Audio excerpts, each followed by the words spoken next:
Hello friends and welcome back to our homestead. I'm about to harvest some of the onions, but before I do that, I want to take on our garden tour. It's not a very big garden compared to other homesteaders, but it's enough for a family. So the size of a garden is about 75 feet by 60, maybe something roughly like that, not including the greenhouse, of course. So we try to grow things only that we eat. You know, in the past, I was that zealous young homesteader who wanted to grow different things. And then I quickly learned that I was wasting my money and my efforts growing things that we did not enjoy or eat. So now I specifically grow vegetable to address the needs of my family. So I hope that helps. And that's what I suggest everyone does as well. Yes, there is some fun factor when you grow exotic little things just for fun to try it. And that is, that's understandably, fun. But I am out of that phase in my life. I only grow things that are practical and going to be useful to us. We try to feed our family for entire year. It's not exactly possible. We end up buying some produce, especially in the off season. But generally speaking, come spring all the way into Thanksgiving and even past Thanksgiving, we eat what we have grown. And then in the winter months, we eat things that we have preserved. I'm a homesteader. We're homesteaders. So you know that I preserve by canning, by freezing, by dehydrating, and freeze drying. Also fermenting. So I'm going to be fermenting a lot of vegetables pretty soon because we have abundance of many different vegetables. So if you're interested to see my garden, follow me. I'm going to take you on a quick tour. Buddy, will you come with me and help me out? Huh? You want to come? Well, you're hot. You're just hiding in the shade. I don't blame you, buddy. It's hot. I don't blame you. Okay, well, let's start with this big, wonderful pile here. I'm going to be very transparent and I'm going to tell you all about the failures and struggles that I've had. Well, we've had pincher bug issue in a garden for the last maybe 3-4 years. And every year I battle with pincher bugs. So this patch over here is a patch of winter squash. I've planted 2 different kinds. They kind of overtook a little bit. So I really did not prune them at all. I did not remove any extra bronze or anything. So it's a very early in the season to say how productive they will be. I mean, I do see some starts of spaghetti squash and winter squash. Those are the squashes that I like to store for the winter months. But like I said, it's a big pile over here. And they have been eaten in the spring by pincher bugs. So I ended up resowed the seeds multiple times. Same story is here with zucchinis. I have 2 rows of zucchinis here. And let me tell you, it's been a struggle. I started, I think, with 20 or 22 seeds of zucchinis. They all beautifully sprouted. They started beautifully growing in my greenhouse. And then as soon as I transplanted them into the ground in a garden, they've been eaten. I've tried traps. I've tried diatomaceous earth. You name it, I did it. Well, some of them finally survived. I thought they may not, but they did. And we get lots and lots of zucchinis. Some of them we miss and they turn, as always, into big baseball bats. But it's okay. We find something to do with them. Even if we don't eat them, I feed my chickens with them. So this is, like I said, 2 rows of zucchinis. I have about 12 plants here of zucchinis. That's enough for us. And this gigantic mass over here is different winter squashes that's going to be specifically for winter storage. Okay, let's walk over here to this raised bed. This is a brand new raised bed that we built this year using recycled materials. And to line it inside that it does not rot, we actually lined it on the inside. I don't know if you guys can see it, but the inside is lined with recycled plastic roofing material from a chicken coop. So what is growing in here? Well, These are artichoke, Jerusalem artichokes, or some other name is sunchokes. They have not come into bloom yet, but that's what it is. It's a whole big bed of sunchokes over here. Okay, I'm gonna take you over to my covered rows now. We find that the only way without spraying any kind of chemicals that we can preserve our cruciferous vegetables. Nothing else has worked for us. So we end up covering them and it works pretty well. So here I have a row of kale. I believe this is called, I think this is Russian kale. And here is mixed in with lots and lots of weeds, of course. These already salad greens that went into seed, and I just need to pull them out and give them to the goats because we already have eaten this entire row. And once I clean this all out, I can start a second sowing of salad as well, because we like to eat our greens grown organically from home. Okay, so here is a bed of cabbage, and we had the pincher bug issue as well here. It's been something unreal, absolutely unreal. So yes, we have protected from caterpillars and from moths from above, but unfortunately it did not help us from the bottom. All right, so everything is covered. You've seen my videos about how I grow my greens here and how we have built these beds.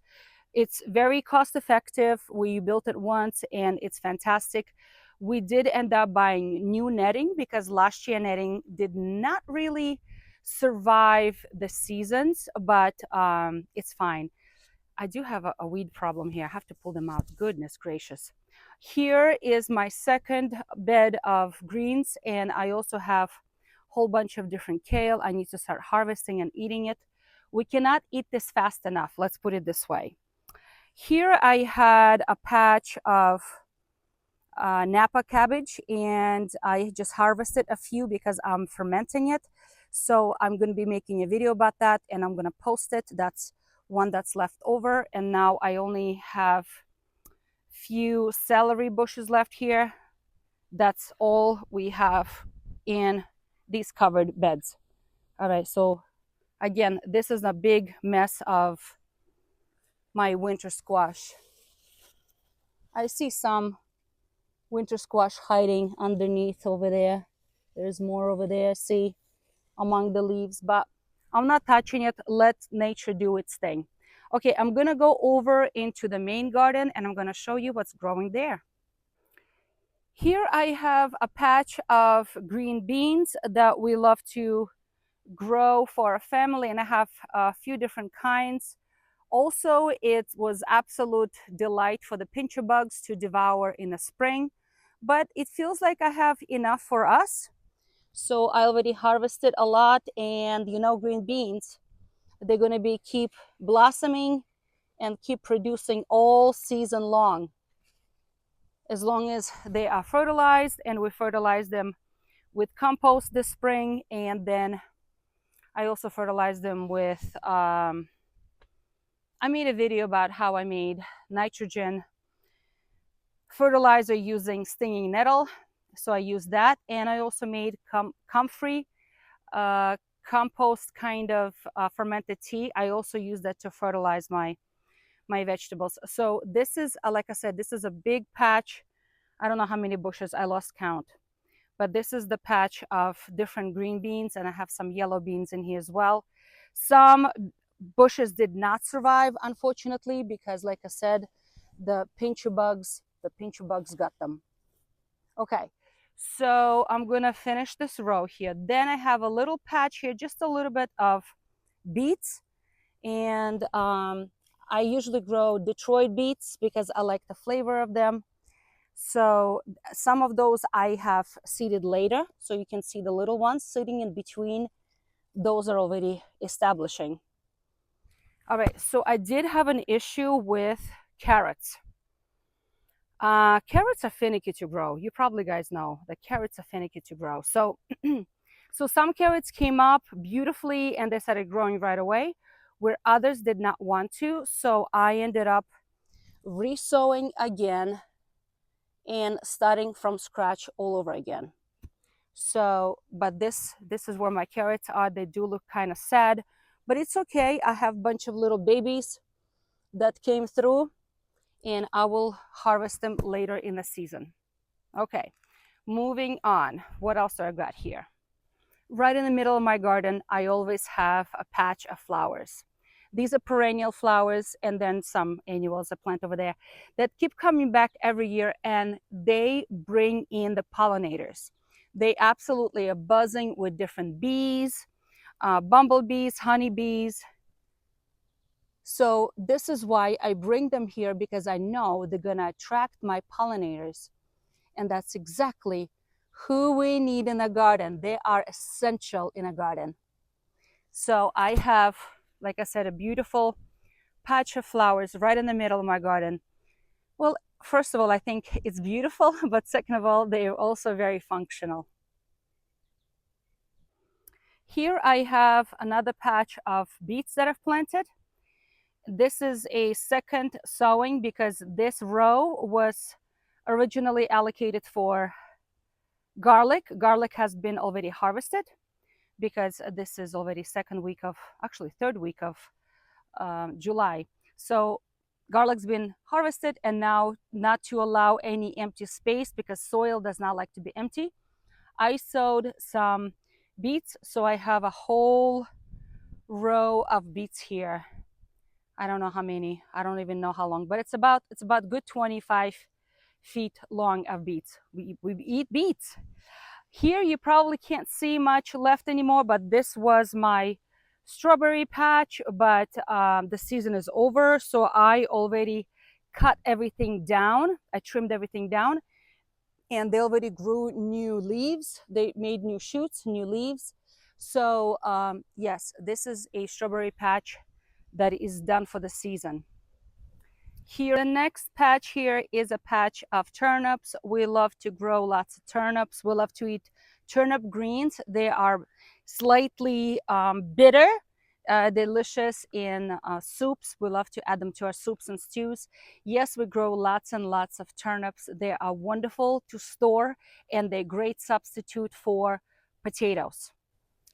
Right after turnips, I have 2 rows of onions, and some of them, as you can see, are ready for harvesting. They have fallen over and I need to harvest them today because we've had dry weather for the last few days, and it's perfect time for me to go ahead and pull them out of the ground today. Then I have a lovely row of leeks. I have a nice row of leeks, and some of them are also getting close to harvesting time. I like to harvest them when they're about 1 inch thick, and they are getting close to being harvested as well. I didn't count how many I planted, but this should be enough for us for a year as far as the leek production. These flowers are absolutely amazing, and I was just looking at my bush here, and it's absolutely buzzing in sound with all of the bees here. Besides the perennial flowers, I also like to plant some annuals every year, and these poor guys have had so much abuse from pinch bugs. I'm surprised they have even survived. This is different color zinnias. I love having zinnias. I like to cut them for my cut flowers and bring them in a house and enjoy them on a table. But yes, every single time I come out, I really am so happy to see these beautiful flowers in my garden.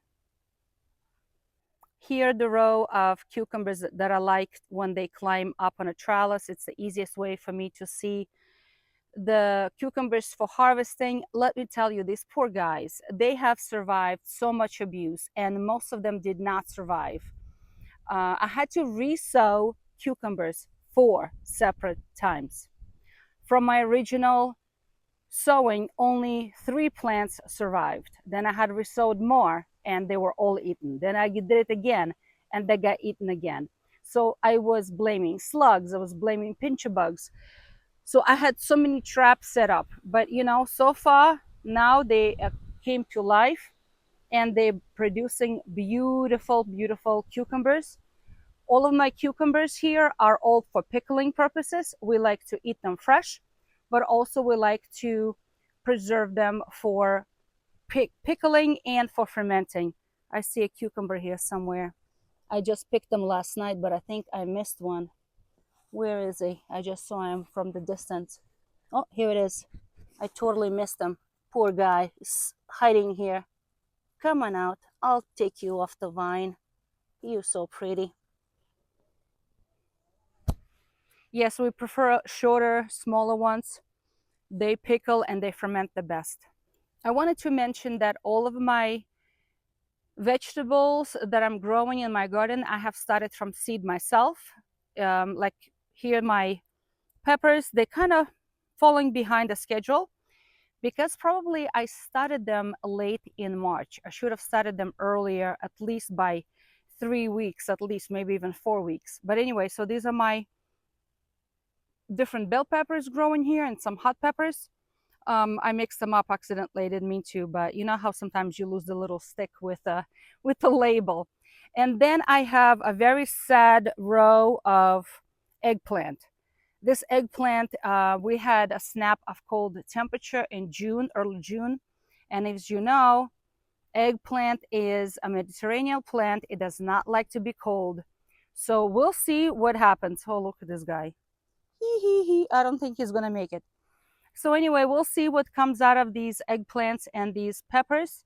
But usually it's enough for us to do fermentation and to make salsa with and without tomatoes. So I love to grow these vegetables in my garden because, like I said, we grow what we eat.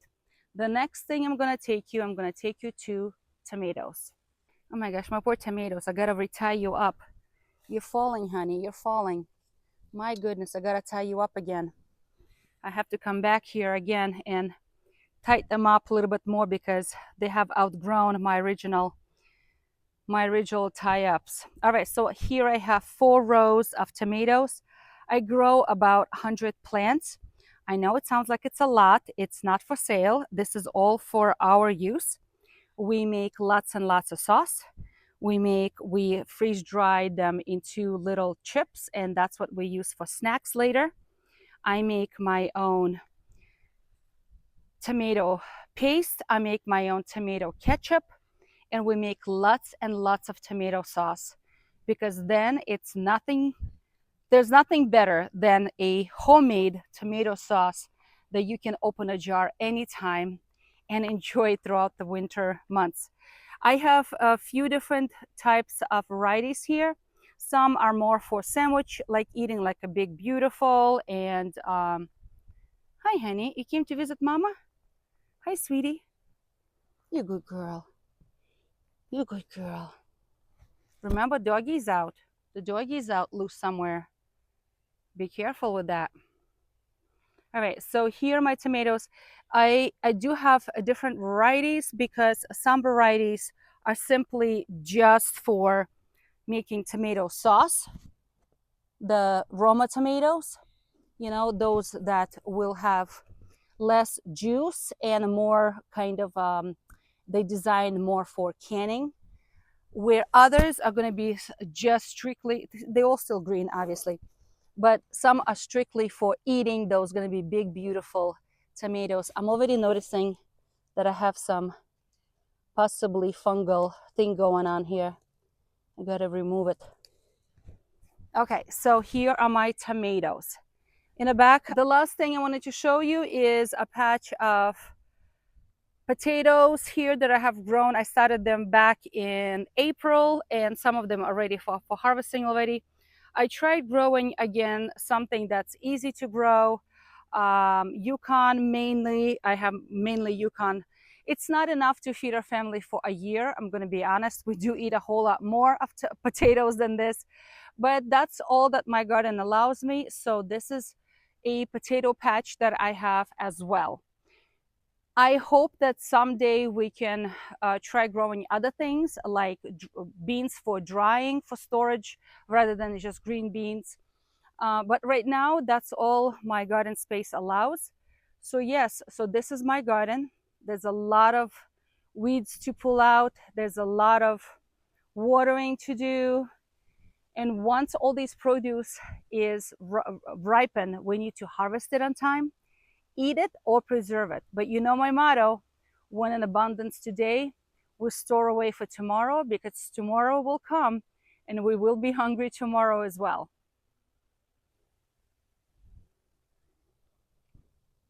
Hi, honey. Hi, sweets. Hi, honey. You good girl. I feel like I just pulled out all the weeds not even a week ago, and things are growing again like weeds.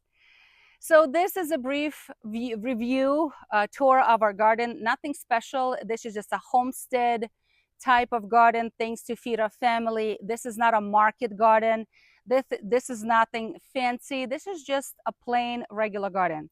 But you know, it still requires lots of work. It starts early in the spring, even winter months, when I am already starting with seeds. Then we prepare the soil, then we sow everything. And then there's daily watering if it's not raining. It's fertilization. You can't forget to fertilize your garden throughout the year.